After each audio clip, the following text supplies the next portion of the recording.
قل إن يحببكم الله ويغفر لكم ذنوبكم والله غفور رحيم.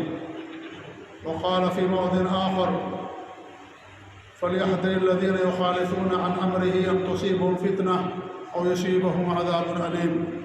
وقال رسول الله صلى الله عليه وسلم: من أحدث في أمرنا هذا ما ليس منه فهو رد.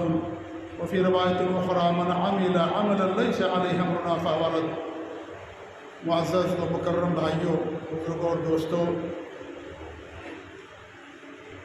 اسلامی معاشرے پر یا مسلمانوں کے معاشرے پر جب ہم نظر ڈالتے ہیں تو بڑے افسوس کے ساتھ یہ بات کہنی پڑتی ہے کہ ہمارے معاشرے میں کوئی ہفتہ ایسا نہیں ہے جس ہفتے کے اندر کوئی نہ کوئی بدعت ہمارے ملک کے اندر بنائی جاتی ہے۔ بہت ساری بدعات نے جڑ پکڑ لیا ہے۔ انہی بدعات میں سے ایک بدعت ہے ربیع الاول کی 12 تاریخ کو آپ صلی اللہ علیہ وسلم کی ولادت کے نام پر جشن منانا۔ اس کے بدعت ہونے میں ذرہ برابر بھی کوئی شک کی بات نہیں ہے، کیونکہ یہ ایسا عمل ہے جو 4 صدی ہجری کے اندر عبیدیوں نے مصر کے اندر اسے ایجاد کیا۔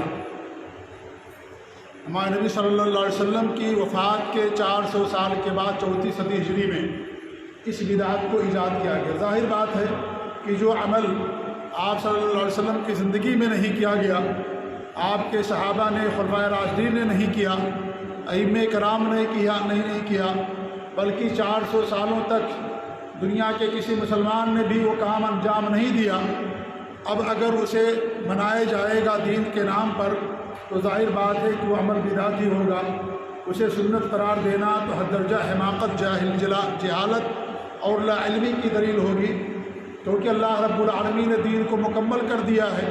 الیوم اکملت لکم دینکم واتممت علیکم نعمتی ورضیت لکم الاسلام دینا۔ دین مکمل ہو گیا، دین کے اندر کمی بیشی نہیں کی جائے گی۔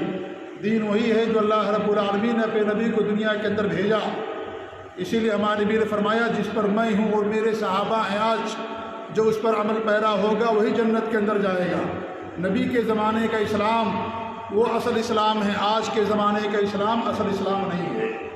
آج کے زمانے میں اسلام کے اندر بہت ساری چیزیں لوگوں نے اس میں داخل کر دی ہیں، شرک بھی داخل کر دیا، کفر، بدعات اور خرافات، غیر مسلموں کی مشابہت اور نہ جانے کیا کیا رسم و رواج آج اسلام کے نام پر لوگوں نے اس میں داخل کر دیا۔ اس لیے اسلام وہی معتبر ہے جو نبی کے زمانے کا ہے۔ دین کو اللہ نے مکمل کر دیا۔ ہمارے بھی فرمایا: جس پر میں ہوں ما انا علیہ الیوم و اصحابی، جس پر آج میں ہوں اور میرے صحابہ جس پر کاربند ہیں، اس پر جو کاربند ہوگا وہی جنت کے اندر جائے گا، وہی فرقہ نجات پانے والا ہوگا، وہی طائفہ منصورہ ہوگا، اسی جماعت کے اللہ رب العالمین ہر زمانے میں مدد کرتا رہے گا۔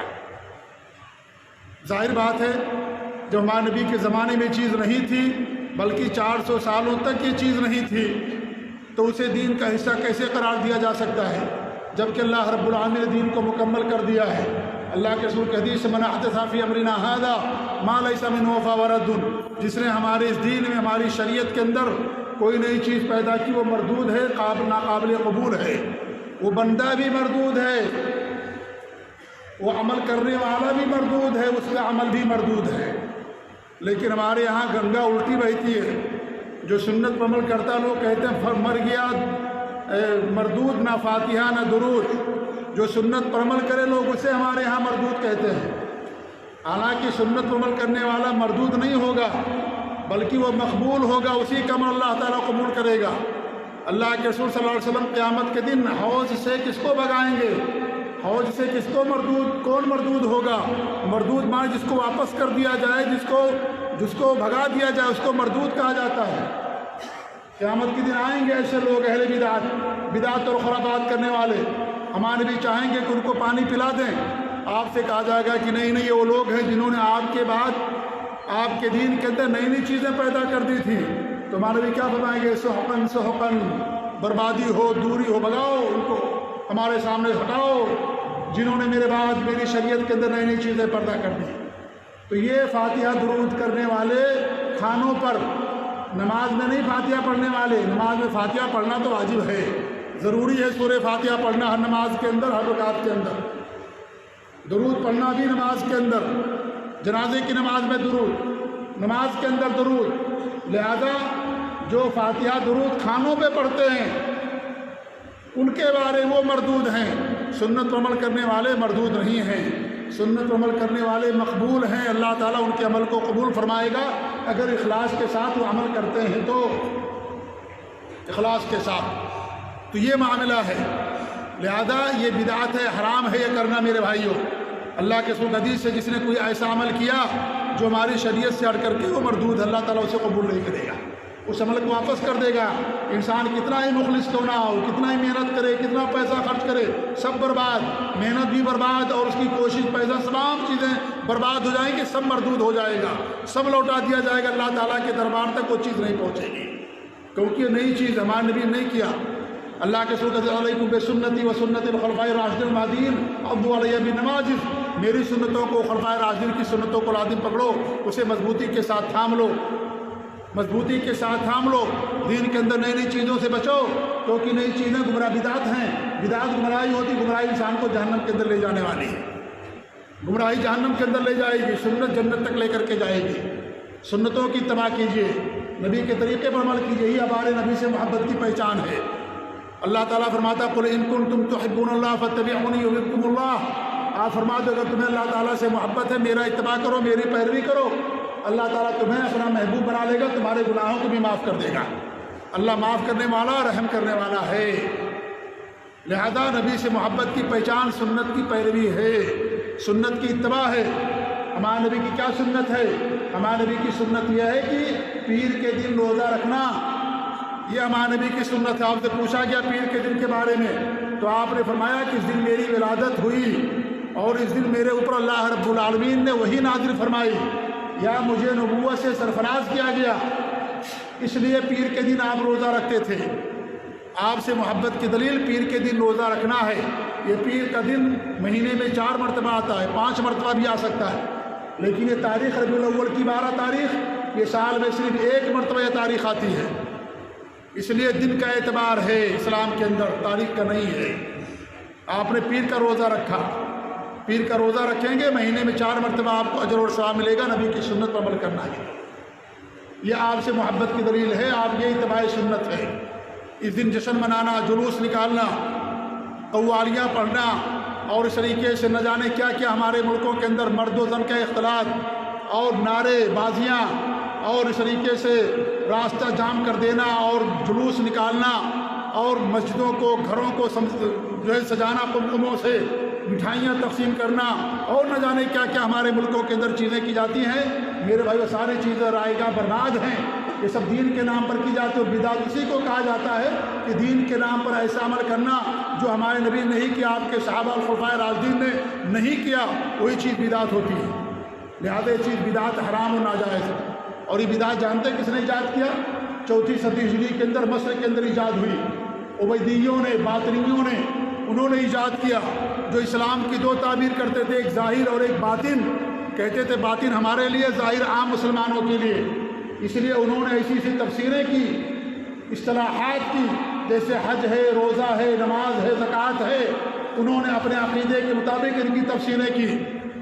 کہا کہ حج کا مطلب یہ ہے کہ جا کر کے اپنے بزرگوں کی زیارت کر لو، قبروں کی زیارت کر لو، حج ہو گیا، کیونکہ حج کا مطلب ہوتا ہے قصد کرنا، زیارت کرنا۔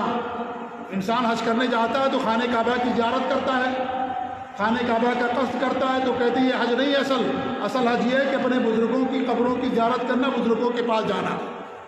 زکوٰۃ جو ہم لوگ دیتے ہیں، کہتی ہے اصل زکوٰۃ نہیں ہے، زکوٰۃ یہ ہے کہ اپنے بزرگوں کو مال دینا، صدقہ کر دینا، ان کو دینا، یہ کہتے ہیں وہ۔ ایسے نہ جانے کیا کیا قرآن اور اسلام کی مصطلحات کی تفسیر کی کہ پورا اسلام کا ڈائنامیٹ کر دیا انہوں نے، پورے اسلام کی تعلیمات کو مسخر کے رکھ دیا، اس لیے ان کو باطنی کہا جاتا ہے۔ ہمیں وہ کہتے ہیں ظاہری لوگ ہیں، ظاہر پر عمل کرتے ہیں، باطن ان کے یہاں نہیں ہے۔ ان لوگوں نے ایجاد کیا جنہوں کے خلفاؤں کو، حکمرانوں کو باقاعدہ سجدہ کیا جاتا تھا، ان لوگوں نے بھی اس کو ایجاد کیا، اور شروع میں 6 طرح کی بدعتیں انہوں نے ایجاد کی تھی۔ ایک تو نبی کی ولادت پر جشن، علی کی ولادت پر، فاطمہ کی ولادت پر، حسن کی ولادت پر، حسین کی ولادت پر، اور جو خلیفہ وقت ہوتا تھا اس کی ولادت یا جس دن اسے حکومت ملتی تھی اس دن جشن منایا جاتا تھا۔ یہ 4 صدی ہجری کے اندر ایجاد کیا گیا۔ اس کے بعد ایک خلیفہ آیا جس کا نام تھا افضل بن امیر الجیوش، اس نے اس کو ختم کر دیا۔ پھر 7ویں صدی ہجری کے اندر مصری کے اندر ایک خلیفہ جس کا نام تھا العامر بأحکام اللہ، اس نے ان تمام چیزوں کو رائج کیا۔ اس کے بعد سے یہ چیز چلی آ رہی ہے۔ آپ دیکھیں کسے اس نے ایجاد کیا؟ رافضیوں نے، شیعوں نے اسے ایجاد کیا، رافضیوں نے اسے ایجاد کیا۔ اس لیے اچھے طرح کی بدعت بناتے تھے وہ لوگ، علی اور حسن حسین فاطمہ نبی صلی اللہ علیہ وسلم۔ اسی سے اندازہ لگے کہ بدعت کن سے آئی ہوئی ہے۔ یہ رافضی جو صحابہ کے دشمن، قرآن کے دشمن، نبی کے دشمن، مسلمانوں کے دشمن، ان لوگوں کی طرف سے بدعت آئی ہوئی ہے۔ یہ 6 بدعتیں آج بھی ان علاقوں کے اندر ہوتی ہیں جہاں رافضیت کا گڑھ ہے، وہاں بھی یہ ساری چیزیں آج کی جاتی ہیں۔ لیکن سیدھے سادے مسلمانوں کو نبی کی محبت کے نام پر، نبی کی ولادت پر جشن منانے کو رائج کر دیا کہ یہ نبی کی سنت ہے۔ آپ دیکھیں انہوں نے ابو بکر کی ولادت پر جشن نہیں منایا، عمر کی ولادت پر جشن نہیں منایا، اور عثمان رضی اللہ تعالیٰ عنہ اجمعین تمام صحابہ کرام کی ولادت پر جشن نہیں منایا۔ کیوں نہیں منایا؟ اس لیے کہ رافضیوں نے اس کو ایجاد کیا تھا۔ کسی کی بھی ولادت پر جشن منانا حرام بدعت ہے، یہ چاہے نبی کی ولادت ہو، چاہے کسی صحابی کی ولادت ہو، کسی امام کی ولادت ہو، کسی کے عالم دین کی ہو، کسی کے بچے کی ولادت ہو۔ برتھ ڈے منانا حرام بدعت ہے، نقالی ہے، مشابہت ہے۔ یہ تو کسی کی ولادت پر جشن منانا دین کے اندر حرام و ناجائز ہے۔ لیکن آپ اس بات سے اندازہ لگائیے کہ بدعت کس نے ایجاد کیا ہے، اور یقینی طور پر اگر آپ بدعات کا مطالعہ کریں گے تو آپ کے سامنے حقیقت اظہر من الشمس ہو جائے گی، سورج سے زیادہ عیاں ہو کر کے آپ کے سامنے آئے گی کہ اکثر بدعات کے پیچھے انہی رافضیوں کا ہاتھ ہے، انہی بدعات میں سے یہ بدعت بھی ہے۔ اس لیے آج یہ ساری بدعتیں علی، حسن، حسین، فاطمہ اور اس طریقے سے ان کے جو ائمہ ہیں ان کے عقیدے کے مطابق ان سب کی ولادت پر لوگ جشن مناتے ہیں۔ لیکن جو اپنے آپ کو سنی کہتے ہیں وہ لوگ اس پر نبی کی ولادت پر جشن مناتے ہیں، حالانکہ سنت یہ نہیں ہے۔ سنی وہ ہے جو سنت پر عمل کرنے والا ہو، وہ اصل سنی ہوتا ہے۔ سنی وہ نہیں ہے جو بدعت کرے، خرافات کرے، شرک و بدعت کو دنیا کے اندر رائج کرے، وہ تو بدعتی ہے۔ وہ سنی وہ جو سنت پر عمل کرنے والا ہوتا ہے، وہ حقیقت میں سنی ہوتا ہے، سنت پر عمل کرنے والا۔ اس طریقے سے مسلمانوں کے اندر نبی کی ولادت کا شوشہ ڈال کر کے، نبی کی محبت کا شوشہ ڈال کر کے اسے مسلمانوں کے اندر رائج کیا۔ لہذا میرے بھائیو، سراسر بدعت حرام و ناجائز ہے۔ پیمانہ اللہ رب العالمین نے دیا، اللہ کے رسول کی محبت کا پیمانہ آپ کی اتباع کرنا ہے۔ اگر میلاد النبی منانا پیمانہ بنا لیا جائے تو اس پیمانے پر نہ صحابہ پورے اتریں گے، نہ ائمہ کرام پورے اتریں گے، نہ 400 سال تک کا مسلمان کوئی پورا اترے گا، کیونکہ ان لوگوں نے اس کو نہیں منایا۔ کہتے ہیں خوشی ہے ہم کو اللہ کے رسول کی ولادت پر۔ کیا صحابہ کرام کو خوشی نہیں تھی؟ کیا خلفائے راشدین کو خوشی نہیں تھی؟ یا ائمہ کرام کو خوشی نہیں تھی؟ جو بڑے بڑے ائمہ کرام پیدا ہوئے، امام ابو حنیفہ رحمۃ اللہ علیہ، امام مالک رحمۃ اللہ علیہ، امام شافعی رحمۃ اللہ علیہ، امام احمد بن حنبل رحمۃ اللہ علیہ، امام بخاری رحمۃ اللہ علیہ، اور اس امام مالک رحمۃ اللہ علیہ، بڑے بڑے ائمہ، کن کن ائمہ کرام کا نام لیا جائے، کیا ان کو نبی کی ولادت پر خوشی نہیں تھی؟ آج تمہیں خوشی ہوئی ہے؟ کیا ان کو کراہیت تھی؟ نعوذ باللہ من ذالک۔ سب کو خوشی تھی، لیکن خوشی کا معیار کیا ہے؟ خوشی کے اظہار کا معیار نبی کی سنت پر عمل کرنا۔ لہذا روزہ رکھ کر کے نبی کی محبت کا اظہار کیجیے ہر پیر کے دن۔ اور یہ منانا بدعت ہے، یہ حرام ہے، دین کے اندر ناجائز، اور اس کا اسلام سے دور دور تک کو بھی کوئی واسطہ نہیں ہے۔ اور ایک بات اور ہے میرے بھائیوں، وہ بات یہ ہے کہ نبی کی ولادت کی جو اصل تاریخ ہے وہ ربیع الاول کی 12 تاریخ نہیں ہے۔ اسے ہمارے ملکوں کے اندر 12 وفات کے نام سے جانا جاتا تھا۔ آپ جنتریاں اٹھا کر کے دیکھ لیجئے، پرانی جنتریوں کے اندر ربیع الاول کی 12 تاریخ کو 12 وفات لکھا جاتا تھا۔ وہ نبی کی وفات کی تاریخ ہے۔ نبی کی وفات کی تاریخ میں کسی کا کوئی اختلاف نہیں ہے، کسی بھی مسلمان کا۔ کن کا اختلاف ہے؟ رافضیوں کا اختلاف ہے۔ رافضیوں کیا نبی کی وفات 18 تاریخ ہوئی ربیع الاول کی، ان کے ہاں جنہوں نے اس بدعت کو ایجاد کیا۔ لیکن ان کے علاوہ جتنے بھی مسلمان ہیں سب کے یہاں نبی کی وفات کی تاریخ ربیع الاول کی 12 تاریخ ہے۔ تاریخ وفات پر کسی کا کوئی اختلاف نہیں ہے، ہاں ولادت کی تاریخ میں اختلاف ہے۔ اکثر علماء یا محققین علماء اس بات کے قائل ہیں کہ ربیع الاول کی 9 تاریخ کو ہمارے نبی کی ولادت ہوئی۔ کچھ جو ہے 12 تاریخ کے بھی قائل ہیں کہ ربیع الاول کی 12 تاریخ کی ولادت ہوئی، اکثر محققین علماء 9 تاریخ کے قائل ہیں، ربیع الاول کی 2 تاریخ، کیونکہ پہلے تاریخ نہیں لکھی جاتی تھی، تاریخ تو بعد میں لکھنا شروع کیا گیا، اس لیے اختلاف ہو گیا، تو اس لیے اس کے اندر اختلاف ہے۔ ولادت پر اختلاف ہے، وفات پر کوئی اختلاف نہیں ہے۔ ربیع الاول کی 12 تاریخ ہے، ربیع کی وفات کی تاریخ، اس پر کوئی اختلاف نہیں ہے کسی کا، کسی امام کا کوئی اختلاف نہیں ہے، نہ کسی مسلمان کا اختلاف ہے۔ اختلاف ہے تو جو نبی کے دشمن ہیں، صحابہ کے دشمن ہیں، رافضیوں کا اختلاف، باقی کسی کا اختلاف نہیں ہے۔ اس لیے انہوں نے ربیع الاول کی 12 تاریخ کو منایا۔ کیوں 12 تاریخ کو منایا؟ کیونکہ اصل وفات کی تاریخ ہے وہ حقیقت میں۔ اس لیے کہیں ایسا تو نہیں ہے کہ لوگ انجانے میں نادانستہ طور پر نبی کی ولادت پر نہیں، نبی کی وفات پر جشن منا رہے ہوں۔ کوئی غیر مسلم آپ سے پوچھ لے کہ بھائی چلو ٹھیک ہے، اختلاف ہے نبی کی ولادت میں لیکن وفات میں تو کوئی اختلاف نہیں ہے، تو تم کس پر جشن منا رہے ہو؟ کیا ہمارے پاس جواب ہوگا؟ ہمارا حال تو یہ ہے کہ ہمارے خاندان میں اگر کسی کی شادی طے ہو گئی ہے، اسی دوران خاندان میں کسی کی وفات ہو جائے، شادی کو ملتوی کر دیں گے، مؤخر کر دیں گے، کہیں گے خوشی کا دن نہیں رہ گیا، اب شادی وادی کیا کریں، وفات ہو گئی ہے فلاں آدمی کی ہمارے خاندان میں، 1 سال 2 مہینہ 1 6 مہینہ 2 تاریخ آگے کر دیں گے۔ لیکن نبی کی وفات اسی تاریخ کو ہوئی اور جب جشن مناتے ہو، شرم نہیں آتی تمہیں؟ شرم نہیں آتی تمہیں؟ اسی تاریخ کو تمہاری شادی ہو آگے کر دو گے، خوشی نہیں مناؤ گے، اور نبی کی وفات پر اسی تاریخ کو جشن مناتے تمہیں شرم نہیں آتی ہے؟ نعوذ باللہ من ذالک۔ کیا صحابہ کرام کو خوشی نہیں تھی؟ تم کہتے ہو میں خوشی ہے؟ میرے بھائی، اللہ کے رسول کی زندگی میں آپ کو آپ کی ولادت سے بڑا دن وہ دن تھا جس دن اللہ رب العالمین نے آپ کو نبی بنایا۔ نبی ہی بننے سے آپ کو دنیا کے اندر یہ مقام ملا، آخرت کے اندر مقام ملا، سب کے سردار آپ بنائے گئے۔ نبوت ملنے کے بعد یہ چیز ہوئی۔ اسی طریقے سے آپ کی زندگی میں ہجرت کا واقعہ ہے۔ ولادت کا تو کوئی انکار نہیں کرنے والا تھا۔ ابو جہل اور ابو لہب بھی اللہ کے رسول کو صادق و امین مانتا تھا، ان کی ولادت پر اختلاف نہیں تھا۔ کس پر اختلاف تھا؟ اختلاف تھا کہ بعثت اور نبوت کے بعد جو تعلیمات نبی نے پیش کی ہیں اس پر ان کو اختلاف تھا۔ وہ نہیں مانتے تھے، توحید نہیں مانتے تھے، آخرت پر ایمان نہیں مانتے تھے، نبی پر ایمان نہیں لاتے تھے، وہ اس پر اختلاف تھا۔ نبی کی ولادت پر تو انہیں کوئی اختلاف نہیں تھا، نبی کی انہیں جو ہے خوشی تھی، اور ساتھ ہی ساتھ وہ کیا نام ہے نبی کی ولادت پر کیا کہتے ہیں وہ لوگ صادق و امیر کہا کرتے تھے نبی صلی اللہ علیہ وسلم کو۔ لیکن جب اللہ رب العالمین نے آپ کو نبوت سرفراز کیا، سب بھلا دیا انہوں نے۔ جب آپ نے دین کی اور توحید اور سنت کی تعلیمات لوگوں کے سامنے پیش کی، اور شرک اور بدعات سے، خرافات، رسم و رواج جو اس زمانے میں رائج تھی، ان تمام چیزوں سے جب آپ نے لوگوں کو تنبیہ کی، لوگوں کو ڈرانا شروع کیا، تو اس سے جا کر کے اختلاف ہوا۔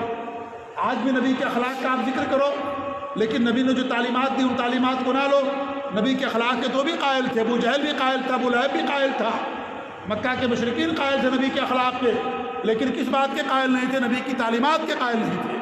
نبی کی تعلیم ہے سنت پر عمل کرنا، بدعات نہ کرنا، شرک نہ کرنا، نبی کی سنتوں پر عمل کرنا، یہ نبی کی تعلیم ہے۔ لہذا سچے سنی بنیے، سچے متبع سنت بنیے، اور ان تمام چیزوں سے توبہ کیجیے۔ ساری چیزیں بدعات اور حرام ہیں میرے بھائیو، ان کے حرام بدعات ہونے میں ذرہ برابر کوئی شک نہیں ہے۔ اللہ نے دین مکمل کر دیا، اس کے بعد 4 سال کے بعد یہ چیز ایجاد کی گئی، لہذا بدعات یہ سنت کیسے ہو سکتی ہے؟ اگر اسے سنت مان لیا جائے گا، سب اس سے محروم رہیں گے، ہمارے نبی محروم رہیں گے۔ کیا کوئی ایسا خیر ہے جو نبی نہ کیا ہو؟ نبی بننے کے بعد 23 مرتبہ آپ کی زندگی میں تاریخ آئی، 23 مرتبہ یہ دن آیا، تاریخ آئی۔ پیر کا دن تو بہت آیا، لیکن یہ تاریخ 23 مرتبہ آپ کی زندگی میں آئی۔